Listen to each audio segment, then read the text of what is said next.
إن الحمد لله نحمده ونستعينه ونستغفره ونؤمن به ونتوكل عليه ونعوذ بالله من شرور أنفسنا ومن سيئات أعمالنا من يهده الله فلا مضل له ومن يضلله فلا هادي له وأشهد أن لا إله إلا الله وحده لا شريك له وأشهد أن محمدا عبده ورسوله أما بعد فأعوذ بالله من الشيطان الرجيم بسم الله الرحمن الرحيم والعصر إن الإنسان لفي خسر إلا الذين آمنوا وعملوا الصالحات وتواصوا بالحق وتواصوا بالصبر صدق الله العظيم إن الله وملائكته يصلون على النبي يا أيها الذين آمنوا صلوا عليه وسلموا تسليما اللهم صل على سيدنا محمد وعلى آل سيدنا محمد كما صليت على سيدنا إبراهيم وعلى آل سيدنا إبراهيم وبارك على سيدنا محمد وعلى آل سيدنا محمد كما باركت على سيدنا إبراهيم وعلى آل سيدنا إبراهيم في العالمين إنك حميد مجيد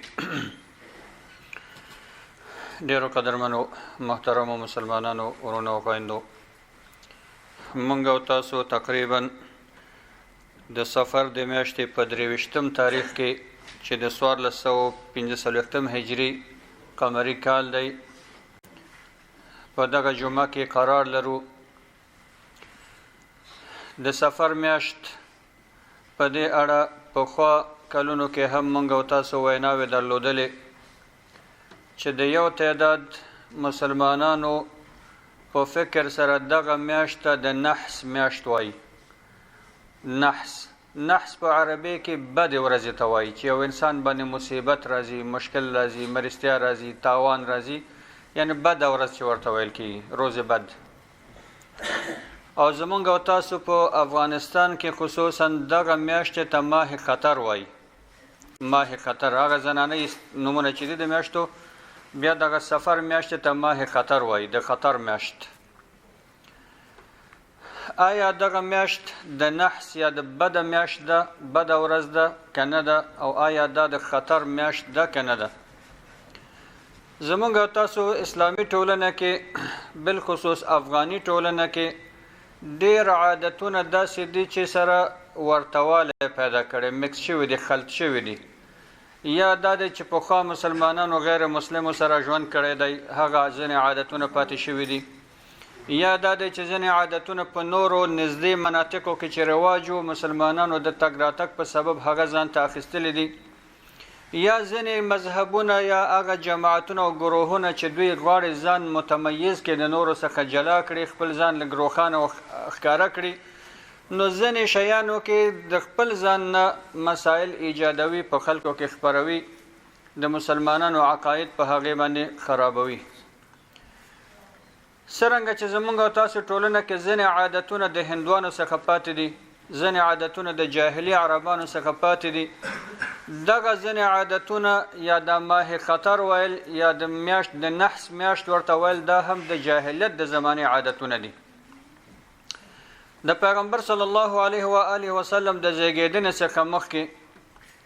په عربو کې یو وخت یو سیلاب راغلی و سیلاب دغه سیلاب ډیر زیات ځاني او مالی تاوانونه عربانو ته په هغه وخت کې رسولو دا زرګونو پخوانۍ خبره ده دغه سیلاب چې راغلی و د سفر میاشت وه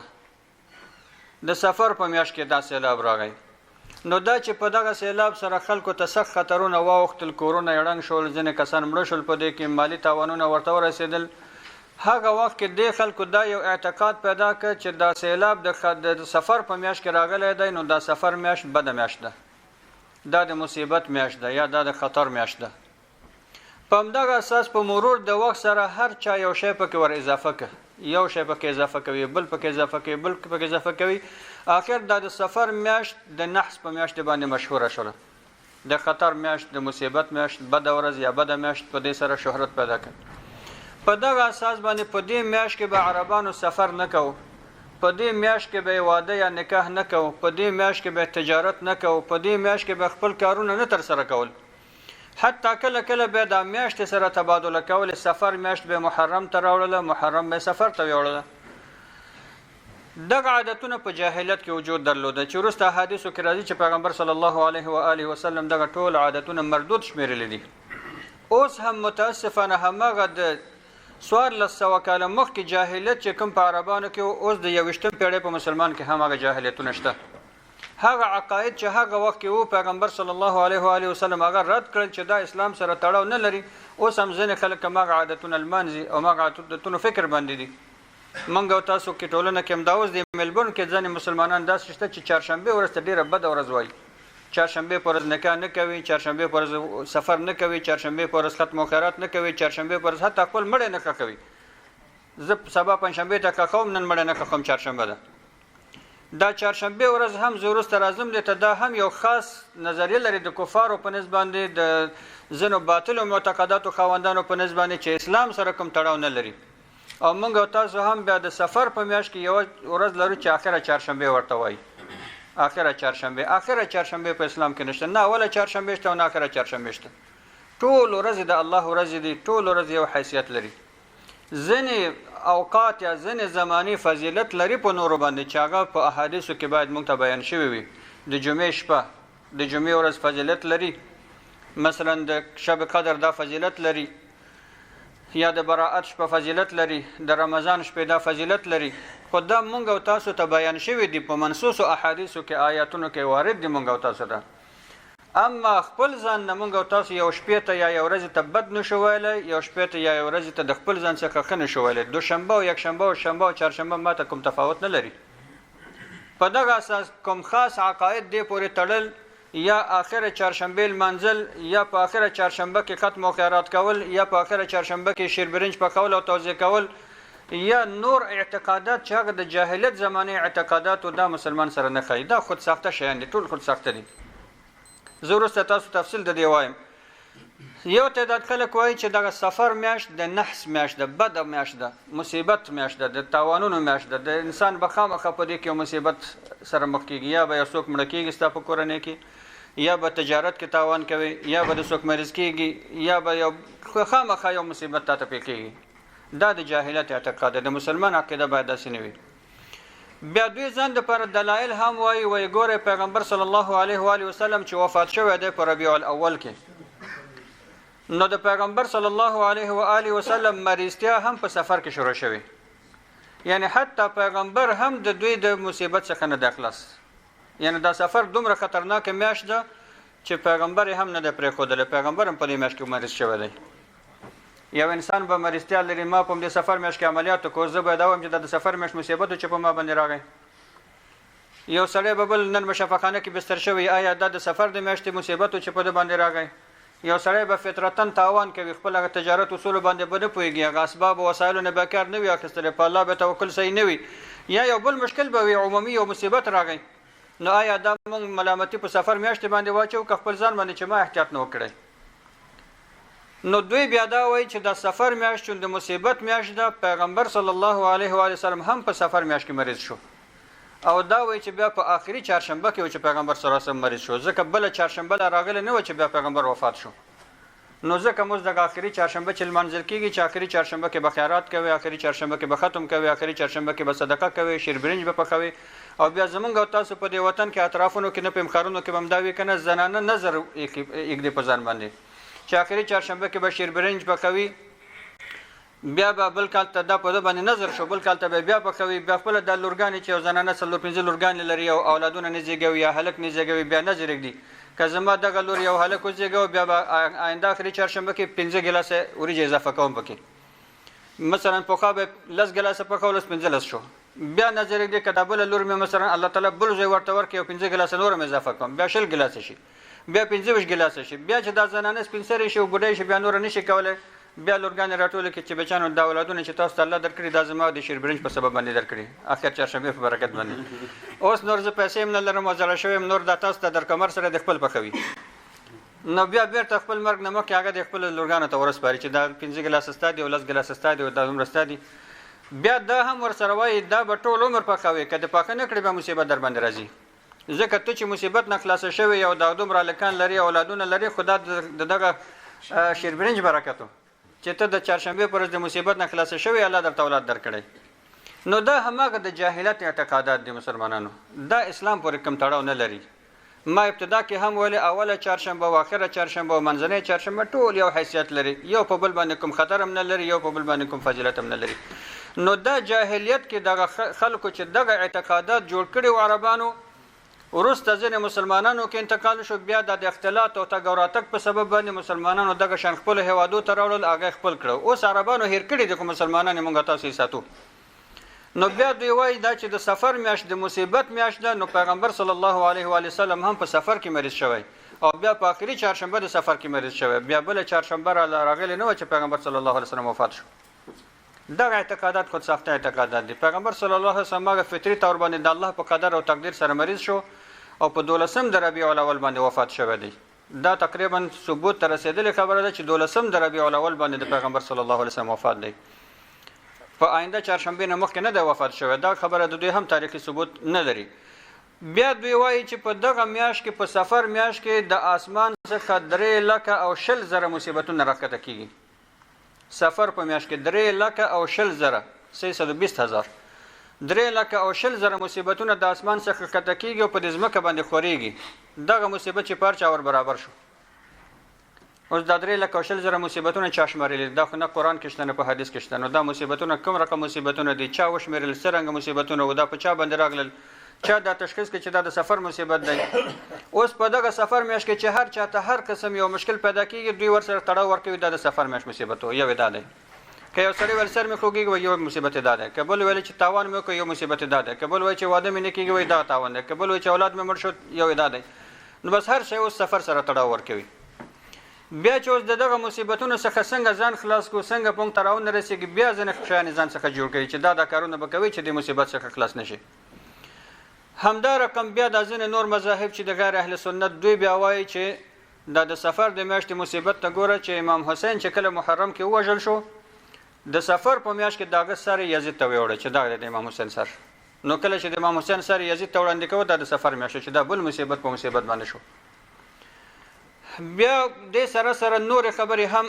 دوی اضافه کوي چې وروسته ورته راځو ان شاء الله. خو دغه ټول شیان اسلام پورې کوم تړاو نه لري. دغه اوس موږ تاسو د سفر په میاشت کې یو، څرنګه چې ربیع الاول میاشت راځي، څرنګه چې د محرم میاشت تېره شوله، څرنګه چې د رجب میاشت ده، څرنګه چې جمادی الاولی ده، څرنګه چې نورې میاشتې دي، شعبان دی ورا غیره دی، ټول د الله میاشتې دي، ټول د الله په تقدیر او ارادې سره کېږي. هیڅ شی د خپل ځان نه صورت نه نیسي، هیڅ شی به کوم بل شي سره تړاو نه ورکوي ورته. ځکه رسول الله صلی الله علیه و آله وسلم چون هماغه محیط کې ژوند کوي چې عربانو هم عجیب و غریب اعتقادات درلودل. پیغمبر صلی الله علیه و آله وسلم د هغو ډیر زیات اصلاحات وکړه، ډیر عقاید ورته مردود کړ چې دغه عقاید اسلام پورې تړاو نه لري. ځینې عقاید ورته اصلاح کړ چې دغه عقیده صحیح ده خو لږ ترمیم کړ، داسې نه ده داسې ده، اصلاح یې کړ ورته. او ځینې عقایدو په اړه باندې سکوت اختیار کړي، عادتونو په اړه باندې. نو یو د هغه عقایدو څخه چې پیغمبر صلی الله علیه و آله وسلم اصلاح کړه هغه هم دغه عقیده و د سفر د میاشتې. نو پیغمبر صلی الله علیه و آله وسلم صحابو ته وفرمایل لا عضو ولا طیر ولا هامه ولا صفر ولا نو ويعجبني الفأل. پیغمبر صلی الله علیه وسلم صحابو ته وفرمایل چې عضوا په اسلام کې نشته. عضوا څه ته وایي؟ تجاوز، انتقال، سرایت. د یو انسان مریضي بل انسان ته انتقال، د یو انسان مرض بل انسان ته انتقال. ځکه په هغه وخت کې هغه وخت صحابه کرامو یا د جاهلیت زمانې خلکو دوی به داسې کول چې دغه مریضیګانې به ذاتاً دوی ولې چې د هر مریضي ذاتاً انتقالیږي، د الله قدرت او تقدیر باندې ایمان نه درلوده. نو پیغمبر صلی الله علیه و آله وسلم دوی ته وفرمایل چې هیڅ مریضي بل چاته انتقال نه کوي، سرایت نه کوي. صحابو ته دغه سوال لږ مشکل ونده شو. دوی ورته مثال ویل، یو صحابي ویل یا رسول الله مونږ خو اوښان لرو، صحرا نشین خلک یو، بادیه نشین، اوښان لرو، میږې لرو، غواګانې لرو، شیان لرو. کله کله مونږ یو اوښ ګورو یا یو ډله اوښان ګورو چې روغ او سالم او سلامت د جوړ دي، یو مریض اوښ چې په مثلا د جلدي تکلیف یا خارښ باندې مبتلا د راځي د سالم اوښانو سره چې اختلاط کوي یو ځای کېږي، دغه روغ اوښان هم ورسره مریض کېږي. نو ته خو مونږ ته وایي چې عدوا نشته، مریضتیا سرایت نه کوي. او دلته خو چې مونږ مریض اوښ راولو روغ اوښانو سره یو ځای کو ګډې کو، هغه نور مریض کېږي ورسره. اوس مونږ څرنګه جوړ آمد وکړو تاسو مونږ ته یو رقم حکم کوي او مونږ عمل کې ګورو بل شی دی صحابه رسول الله صلی الله علیه و سلم دوی ته بیرته یو عقلي دلیل ورته وړاندې کوي ورته فرمایل فمن اعدل اول ستاسو استدلال صحیح دغه لس اوخان جوړو دا یو وخت مریضو دا مریض چې لس سره یو ځای شو اگر نه نور یا لس نور مریضان شول دغه وخت چې مریض شوی دا د کوم ځای نه مریض شوی دی خو نور اوخانو سره اختلاط هم نه دی کړی دا خو مریض اوخانو سره یو ځای شوی نو خپل مریض شو یا مریض شو نو دغه مریض ته د لومړي وخت د کوم ځای نه راغله دلته صحابه چوپ پاتې شول پیغمبر صلی الله علیه وسلم فرمایي چې دغه لومړی اوخ هم د الله په اراده او تقدیر سره مریض شوی او دا چې د سالم اوخانو سره مریض شو هم د الله په تقدیر او اراده سره شو صحیح ده د اختلاط یو سبب شو اختلاط سبب شو مګر د الله په تقدیر او اراده سره شو ځکه خلک هر شی یو اسباب ته ربط ورنکي چې دا دغه سبب هم دغه شی یا علت هم دغه دا د الله په تقدیر او اراده سره شو که سبب دغه اختلاطو نو ځکه بیا نور احادیثو کې د لپاره چې انسانان دغه د الله د تقدیر نه انکار ونکړي او شیان د الله تقدیر سره رابط ورکړي نه یوازې اسباب ته بیا پیغمبر صلی الله علیه وسلم نور احادیثو کې موږ ته دا فرمایلی دي چې فر من المجذوم فرارك من الاسد د مجذوم انسان څخه داسې وتښته لکه څنګه چې د زمري څخه تښتي یعنی د مجذوم انسان څخه لريواله غوړه کوم مجذوم څوک دی لکه دی وخت کې کرونا موږ تاسو ورته وایو یا د نور ساری امراض جزام هغه وخت یو نوع جلدی مرض و که څوک به یو انسان سره نږدې کېده نو دغه مریضتیا سرایت کوي د انسان د پوستکي به ټول ختم شو حتی د سیمه مرحله برغله چې د غوخه به ټول اوسه سیدل اډو کې به ښکار شول او پیغمبر صلی الله علیه و آله وسلم تخپل چې یو هیئت یو وفد د خلکو راغی بیعت کو مسلمانېدل پیغمبر صلی الله علیه وسلم عادت درلوده چې هر چا سره به بیعت کو مصافحه به کوله لاس به ورکو خو یو صحابي په منځ کې ولید چې د جزام په مرض باندې اخته دی هغه ته پیغمبر صلی الله علیه وسلم ورته فرمایل چې نږدې مرض تاسو سره زه د ماغه ځای نه بیعت کوم نو هغه صحابي لري ځکه ولاړو پیغمبر صلی الله علیه وسلم ورته فرمایل چې ما تاسو سره په اسلام باندې بیعت وکړه نو دغه شیان مونږ تاسو ته بیا پیغمبر صلی الله علیه و آله وسلم په عمل کې ښایي چې دغه اسباب کشته مګر د الله په تقدیر او رضایت سره کیږي په قضا او قدر سره کیږي تاسو هر شی اسباب ته تړو مور کوي چې دغه اختلاط خپل بذاته دا کار کوي هغه د الله په تقدیر سره کیږي نو دې حدیث کې رسول الله صلی الله علیه وسلم د جاهلیت د زمانه دغه یو اعتقاد رد کوي بیا ورته فرمایل چې ولا طیاره هم په اسلام کې نشته د جاهلیت اعتقاد د طیاره په عربي کې عربانو بس کول دوی به ډیر خطرات او ډیر شیان نور اسباب سره تړاو ورکو مثلا یو سړی به چې غوښتل چې سفر وکړي سبا سحر مثلا د محل سفر کوي د به سحر وختي پاسېدل کله به خې طرف ته د کتل کله به چپ طرف ته کتل چې داسې کوم نوې شی خو نه دی پیدا شوی کوي لیدل چې یو مرغه د دوی د کور په دیوال باندې ناست دی ویل الله دا سفر ماته ښه نه دی دا مرغه خو به هر ورځ نه په دې دیوال باندې نن څنګه ناست دی دا خامخا زما سفر پورې تړاو لري بیا به سفر نه کوو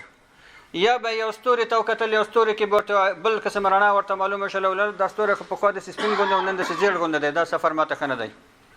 دغه تجارت ماته ښه نه دی دا نکاح ماته ښه نه دی هر شی به یو بل سره تړاو درلوده نو پیغمبر صلی الله علیه وسلم ورته فرمایي چې ولا طیاره دغه طیاره په اسلام کې نشته او بل حدیث کې رسول الله صلی الله علیه وسلم بیا مونږ تاسو ته فرمایي چې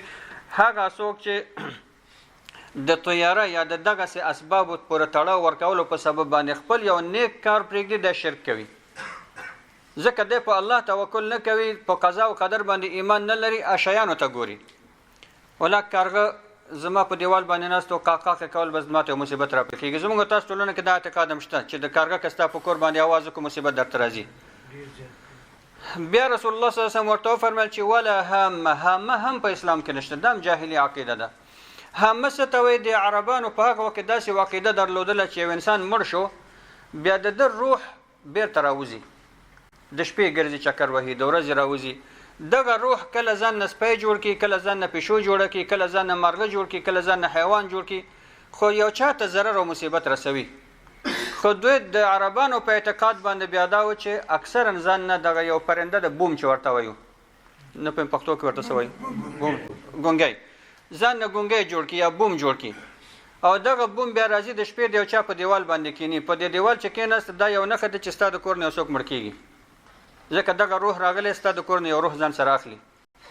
دا ډیر زیات عقیده او په دې کې ځکه دوی به د شپې ډیر په ویره سره ویده کېدل خصوصا چې څوک به مړ شو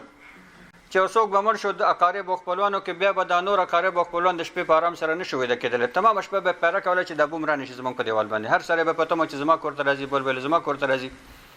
نو پیغمبر صلی الله علیه و آله وسلم دغه ویره هم د دین لري کړه او دغه عقیده ورته اصلاح کړه چې ولا هم نشته که څوک مړ کېږي د الله په تقدیر سره به مړ کېږي، که څوک ژوندی پاتې کېږي د الله په اراده سره به ژوندی پاتې کېږي. دا بوم که سل دانې هم ستا په کور باندې کېني تا ته نقصان نشي رسولی، که یو هم کېني تا نشي نجات درکولی. حتی مونږ یو وخت کې یو هیواد کې و چې ژوند مو هلته کوو، مهاجرت وخت کې یو کور مونږ کرایي نیوه، قرارداد مو خلاص کې ټول کار خلاص شو چې د کور ته مو کډه کوله. یو چا راته ویل چې دې کور ته مو ورځئ. مونږ ولې ویل دا ډېر بد کور دی، په دې کې یو څوک اوسېدل یو نفر یې مړ شو، هغو نه مخکې بل څوک اوسېدل یو نفر مړ شو. نو په دې معنی که تاسو ورشئ ستاسو به هم یو نفر مړ شي، مګر د الله قدرت مونږ 11 کاله په هغه کور کې تېر کړ، نه څوک مړ شو نه څوک ژوندی شو، مګر ژوند مو په کېو کې بېرته راووتلو. نو دغه شیانو اعتقاد ورکول، ربط ورکول دې سره په اسلام کې نشته. بیا رسول الله صلی الله علیه و آله وسلم د دغه میاشتې د سفر په تړاو باندې ورته وفرمیل ولا سفر، او د سفر د میاشتې هغه خطرات چې تاسو احساسوئ چې په دغه سفر میاشت کې 3,20,000 مصیبتونه راښکته کېږي. د سفر په میاشت کې یو انسان ته تاوان رسیږي، تجارت کې تاوان کوي، دا کوي دا کوي. دا د سفر میاشتې اعتقادات چې تاسو لرئ دغه یو هم صحیح نه دی، دغه باطل اعتقادات یو هم نشته. ټول د الله میاشتې دي، ټول د الله ورځې دي. په دغه میاشت کې هیڅ مصیبت نشته.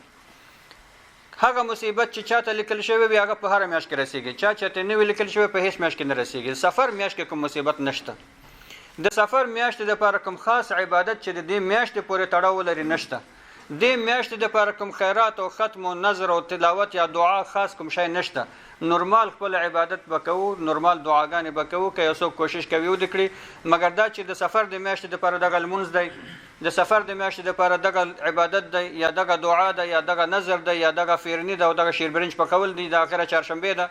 دغه شان د سفر په میاشت کې نشته. دغه جاهلیت اعتقادات دي چې موږ تاسو جوړ کړي دي. نو رسول الله صلی الله علیه وسلم بیا ورته وفرمیل ولا نو، دا عقیده هم باطله ده چې تاسو اشیانو تستور سره ربط ورکوئ. هغه وخت کې د جاهلیت کې عربانو به دا کول چې د خپل مصیبتونه به ستورو پورې ربط ورکول، خپل تقدیر او خپل کارونه به ستورو پورې تړل. اوس هم کله کله ماته څوک ځینې خلک راځي،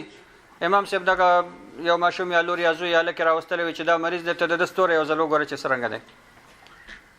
یو څوک ماته راغلی و چې دا زما لور ده، د دې هغه ستوری د لارې نه خطا شوی دی، بېرته لارې ته راوله. زه اوس د ستوري سره څه کار لرم؟ دا خو د الله کار دی چې په کون کې تصرف کوي. زه د خپل ځان اراده نه لرم، زه به ستا ستوری جوړوم. زه تر اوسه خپل ستوری نه پېژنم چې کوم ستوری زما دی په دې اسمان کې، نو ستا ستوری به څه وپېژنم؟ دا مګر د جاهلیت عقاید دي چې دوی به هر شی ستورو پورې تړل، چې د فلاني ستوری خطا شو دغه مصیبت ورته، ستوری داسې شو، ستوری داسې شو. ټول د ژوند ټول اسباب ستورو پورې تړلي، دا ستوری دا رقم، ستوری دا رقم. اوس هم دغه جادوګران او د فالبینان چې د خلکو نه پیسې اخلي او خلکو ته چل او فریب ورکوي، دوی ته چې ورشي لاس دې ګوري، بیا د خپل ځان او ستا ستوری ډېر خطرناک مرحلې ته رسېدلی، دا داسې ورغلی دی، دا یو بل ستوری باید زه مکلف کړم چې هغه بېرته راولي. فقط دا ته د کون خالق په دې کون کې تصرف کوئ. او زمونږ او تاسو بیا ناپوهي هم دا ده چې په هماغه خبرو باندې باور کوو چې څومره ته یو چا ته عجیب و غریبې خبرې وکړې، چې څومره ورته چل او فریب ورکوي، هغه فکر کوي دا ډېر ګډ پوه سړی دی، رسېدلی دی. او چې ته ورته څومره د الله او د رسول خبره کوي، تا نه زړه تورېږي، بیا باور نه کوي. کله ځینې دوستان چې ما ته راشي یو غیر عقیدتي خبره چې ما ته وکړي، بیا زه چې پوهوم چې دغه شی اسلام کې نشته، دغه قرآن او حدیث مونږ تاسو ته کفایت کوي، دا دی دا دی، بیا داسې یو څه ورغونې ښه داسې راته وایي، بیا بېرته لاړ شي. نو په دې معنی چې دا ستا خبرې چندان تاثیر ونه کړي. نو بیا لټون کې چې که داسې یو بل څوک پیدا شي چې هغه داسې عجیب و غریبې خبرې ورته وکړي. بیا رسول الله صلی الله علیه وسلم فرمایي چې ویعجبني الفعل، دغه ټول عقاید خو باطل دی، په اسلام کې نشته، مګر ماته چې ډېر خوښ دی هغه فعل دی. فعل مونږ تاسو فعل ورته وایو که نه، دا فعل هم پښتو کې ورته ځینې وایي، فعل ماته دی. خو فعل مطلب دا نه دی چې هغه فعلبیني چې مونږ تاسو کوو، کف شناسي چې فعلبین ته به ورځي. فعل صحابه پوښتنه وکړه چې یا رسول الله دا فعل بیا نو څه شي ته وایي؟ پیغمبر صلی الله علیه وسلم ورته وفرمیل الکلام الحسن او الکلمه الطیبه، نیکې خبرې، خوشبینه اوسېدل. خوشبیني، یو سړی مریض شو ته ورته وایي چې انشاءالله جوړ روغ مریض دی، انشاءالله جوړېږي. یو سړی انجینري فاکولته کې شامل شو، انشاءالله سبا به انجینري. یو سړی طب وایي انشاءالله چې سبا به خیر له خیر سره ډاکټر یې. یو سړی تجارت شروع کړي، انشاءالله ګټه کوي. کور دې واخیسته، انشاءالله نیک ژوند به په دې کور کې کوي. داسې نیکې نیکې خبرې خلکو ته وکړه، دا ټول آینده پورې تړاو لري. اوس ته چې یو چا ته وایي دا کور دې واخیسته، انشاءالله ښه ژوند پکې کوي، ته خو غیب باندې نه پوهېږې، کېدای شي هغه ته مصیبت راشي. خو فعل او پیشبیني هم دا ده چې ته به نیکه پیشبیني ورته کوې، ته به په دې کور کې ښه ژوند کوې. دغه سفر کوي، انشاءالله د سفر کې نه به خوشحاله بېرته راګرځي. یعنې د هرې خبرې دپاره به یو نیک مخرج ورته لټوي. نو پیغمبر صلی الله علیه وسلم فرمایي چې تاسو همیشه د نیک فعل څخه کار واخلئ، بد خبرې به چاته نه کوئ. یو چا یو کار وکړو ولا چې فلانی هم په دې کار کې تاوان کړی نو زه هم در باندې ویرېږم، بس خدای دې درته خیر پېښ کړي، زه نو ګورو به سره. تا خو هغه بیچاره یو خو پیسې تاوان کړل، ته تجارت کې ګټه کار واخیسته، بل چې تا ورته د زړه وغورځو دا خو دې هم دنیا خراب وکړم ورته ذهن خراب کړه. نیک خبرې ورته وکړه چې هغه لږ روحیه واخلي، تشویق شي، خپل د کار کې دلچسپي واخلي، کار وکړي، زحمت وباسي، ګټه کوي. دا چې تا د لومړۍ ورځې نه ورته زړه وغورځوه چې ولا فلاني هم تاوان کړی بس تا ته خدای خیر پېښ کوي، نو هغه خو زړه وغورځېد اوس کار نشي کولی، هغه چې کار ونه کړي خود به خود به تاوان کوي، بیا به وایي چې ولا فلاني راته ویلي وو. خو که تا تشویق کړې چې انشاءالله ګټه کوي، فلاني تاوان کړی و خو هغه نه پوهېده، هغه صحیح لارو باندې نه وتل، هغه په اصولو باندې پوه نه و، هغه دا نه کول دا نه کوو، خو ته هوښیار سړی، ته تعلیم یافته یې، ته پوه یې، ته په دلایلو باندې پوهېږې، په اصولو پوهېږې، ته دا کار وکړه، ته مخکې ځې.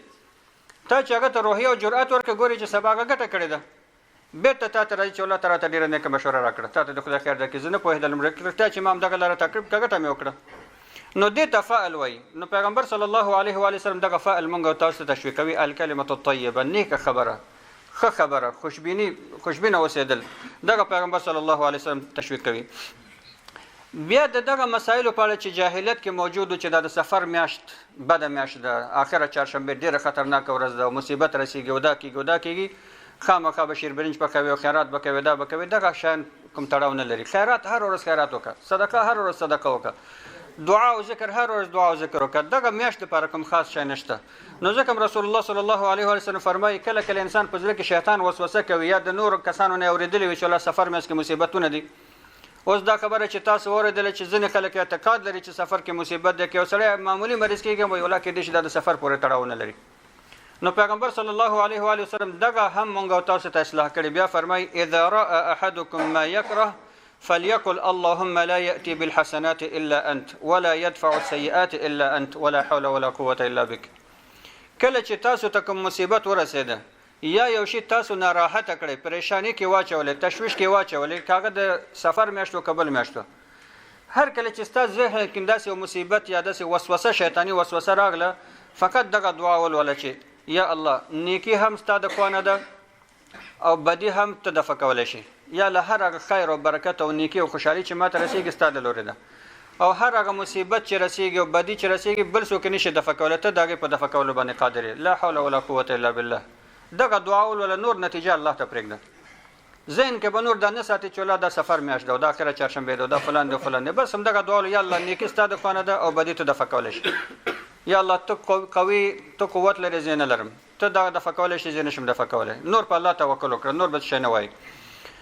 همدا رقم بل حدیث شریف کې رسول الله صلی الله علیه وسلم فرمایي چې هر هغه څوک چې طیره یا همدغه بد عقاید د یو کار کولو څخه منع کړي، دغه انسان شرک کوي الله سره.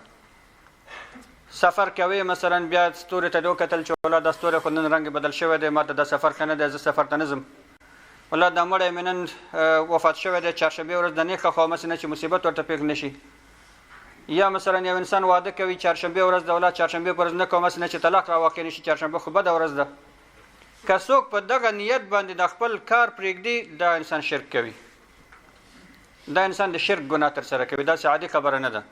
او دا خبره مونږ ټولنه کې دلته بار بار دا خبره کړې چې خدای نه ویریږي چهارشنبې ورځ مصیبت نه لري، چهارشنبې ورځ بده ورځ نه ده، چهارشنبه نورمال ورځ ده، نور ورځو باندې په همدغه ورځ کې واده وکړه، هر نیک کار چې کولی شي وکړه، هر هغه بد کار چې په بل ورځ نه کوي چهارشنبه کې مه کوه، ټول ورځې یو شی دي، تفاوت په دغه ورځو کې نشته. نو یو تعداد مسلمانان داسې هم شته چې اوس وخت کې هم خلکو ته حتی په یوټیوبونو کې په رسنیو کې وایي چې سفر کې واده مه کوئ، سفر کې تجارت مه کوئ، سفر میاشت کې دا مه کوئ، سفر میاشت کې دا مه کوئ، د خلکو عقیدې خرابوي. د چهارشنبې په ورځ یا چهارشنبې په اړه باندې یو خو عمومي د خلکو تصور بد دی،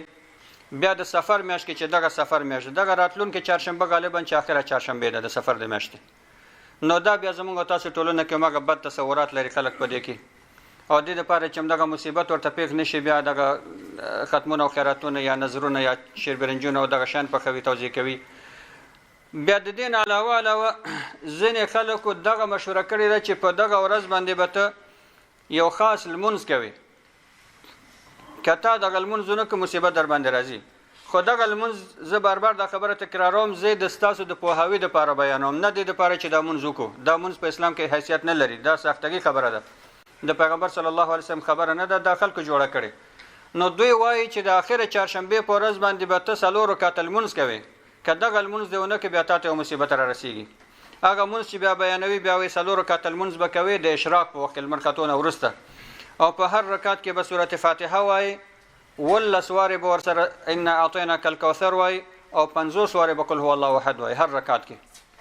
4 رکعت لمونځ به کوي بیا چې دغه 4 رکعت لمونځ د خلاص کې بیا به قل اعوذ برب الفلق لولي بیا به قل اعوذ برب الناس لولي بیا دغه نه وروسته به 360 وارې دغه آیت لولي والله غالب علی امره والله غالب علی امره والله غالب علی امره 360 وارې به د آیت وایي نو کله چې دغه لمونځو کې بیا ته مصیبت نه رسیږي او کدا دیونه کنو بچر مصیبت راغی بیا راغلی وي دغه نه پیغمبر صلی الله علیه وسلم والدین نه صحابه کرام دا کار کړي نه تابعین کړي دي نه تابعین کړي دي نه زموږ تاسو سلف صالحین نه داسې کوم شته ځنه جاهلانو دغه خبره جوړه کړي ده د لپاره چې ځنه خلک خپل ځان ته متاثر کړي ځان ته راو ګرځوي او عوام خلک چر څومره ورته عجیب او غریب خبره کوي هغه ته ډیر جالب معلومیږي په دې باندې باور کوي نو دغه مونږ په اسلام کې کوم اساس نه لري بیا ځنه جاهلانو داسې یو حدیث هم د ځان څخه جوړ کړي چې گویا چې پیغمبر صلی الله علیه وسلم هم دغه میاشت څخه ویریده پیغمبر صلی الله علیه و سلم هم دغه میاشت څخه چې سفر میاشت د دې څخه ویریده نو پیغمبر صلی الله علیه و سلم حدیث کې فرمایي دا حدیث نه د خلکو جوړه کړي خو پیغمبر ته نسبت کوي چې من بشرنی بخروج سفر بشرته بالجنه هغه څوک چې ما ته زیری راکړي چې د سفر میاشت خلاص شوله زه به ورته زیری ورکړم چې ته جنتی شوې نو کڅوک ماته یعنی پیغمبر صلی الله علیه وسلم نعوذ بالله دومره نه پوهیږي چې سفر کله شروع کیږي سفر کله خلاصيږي هغه خو موږ ته د اسلام لارښوونه کوي بیا بل څوک هغه ته زیری ورکوي چې یا رسول الله خبر نه چې سفر مې خلاص شوله او بیا هغه ورته زیری ورکوي چې جنت دې ته لازم شي چې تا ماته زیری راکړه خبر نه ته خبر کړم نو دغه حدیث هم د جاهلانو جوړ کړی د پیغمبر صلی الله علیه وسلم ته منسوبوي بیا په مقابل کې ځین نور جاهلانو چې غوښتل دغه نظریه رد کې هغه بل حدیث جوړ کړ د خپل ځان څخه هغه بیا د دې په مقابل کې بل حدیث جوړ کړ چې من بشرنی بقدوم سفر بشرته بالجنه چا چې ماته زیره راکړي چې سفر شروع شو زه ورته د جنت زیره ورکم نو د جهالت په جهالت سره ردول یا جواب کول نو نه دا حدیث د پیغمبر صلی الله علیه وسلم څخه وارد دی او نه هغه حدیث چې هغه وایي همدا رقم په دې اساس باندې ځنې بیا دا هم وایي چې په دغه ورځ باندې به سړی د اوبو راواخلي یا لوښي راواخلي یا خوراک به واخلي او هغې باندې به نه پم 100 وارې سلام علی نوح فی العالمین سلام علی نوح فی العالمین سلام علی ابراهیم سلام علی الیاسین دا چېرته چې آیت کې قرآن کې د سلامون لفظ راغلی دغه آیتونه به لولي تر څو د مصیبتونو څخه خلاص شي چې دغه اعتقادات هم خود ساخته اعتقادات دي نو په دغه اساس باندې مسلمانانو د سفر میاشت نورمال میاشت ده د الله میاشت ده په دغه میاشت کې کوم مصیبت نشته په دغه میاشت کې کوم تشویش او پریشانی نشته دغه میاشت د نور میاشت غوندې عین میاشت ده که ته خپل عبادت کوي هغه ته دوام ورکړه که زیات عبادت کولای شي او که مګر د سفر میاشت د پر کوم خاص عبادت خاص دعا خاص عمل دغه په دې کې نشته نو دغه اعتقادات چې وايي پیغمبر صلی الله علیه و سلم هم په دې میاشت کې مریض شو بیا بل میاشت کې زر وفات شو یا په دغه میاشت کې چهارشنبه ورځ ډیره بده ورځ ده مثلا یا په جاهلیت په وخت کې عذاب راغلی دی حتی ځینې بیا دا هم وایي چې ایوب علیه السلام په دغه ورځ باندې مریض شوی دی او په دغه ورځ دا شوی دی دا شی د هر شی جوړوي او چهارشنبه ته منسوبوي بیا سفر میاشت ته منسوبوي نو دغه شیان اسلام سره کوم تړاو نه لري نو په دغه اساس باندې موږ تاسو باید خپل عقیده ډیره پاک او صفا ولرو او دا حدیث بار بار تلاوت کوم چې رسول الله صلی الله علیه و وسلم فرمایي چې لقد ترکتکم علی المحجه البيضاء ليلها كنهارها لا يزيغ عنها الا هالك ما تاسو د عقیده د لحاظ نه داسې پرانا ورځ کې پرې خودلې چې هیڅ څوک په کې لار نه ورکوي لکه څنګه چې رڼا ورځ کې ته هر شی ګوري دا ونه دا موټر دی دا سړک دی دا لار دی دا خندق دی دا فلان دا خطر دی دا سم دی هر شی درته معلومیږي خطر او غیر خطر تشخیصولای شي نو په اسلام کې هم ما تاسو ته عقیده هم د روخانه پرې خودلې ده هغه سړی به په دې کې لار ورکوي چې هغه هلاکیدون کوي خپل لار ته سم لار پرېږدي بل لار ځان ته غوړه کوي نو دا چې ته بل لار نشي خامخا به ته هلاکت ته کش کوي لار به ورکوي نو تر څو چې ته په مګر سم لار باندې د اسلام په لار باندې پاکه عقیده باندې روانه ته هیڅ مشکل نشته الله سبحانه و تعالی دې موږ تاسو عمل کولو